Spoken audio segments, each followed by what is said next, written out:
Okay, so here's the finished project. You see it does have these 4 clips that you can clamp on right there, and then you can use those to hang stuff on to this shelving unit. You can place them all around the shelving unit. As you can see, that's how it looks when it comes out. Actually, it can come out further than that, and I'll show you what I did that caused mine to only come out that far. So it just depends on how far you want yours to come out, because it comes with these 4 clamps.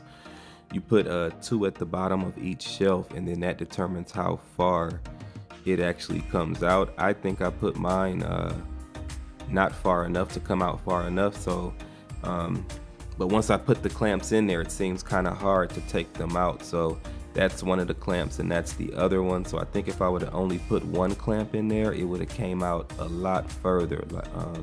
So that's my problem. If I probably just would have put 1 in to the left, to the farthest to the left, it probably would have opened up and came out a lot longer. So that was something that I did, and I really didn't try to get the clamps out. But if you want your shelf to come out and pull out longer, just don't put that clamp all the way in the back, I guess, then the shelf will come out longer.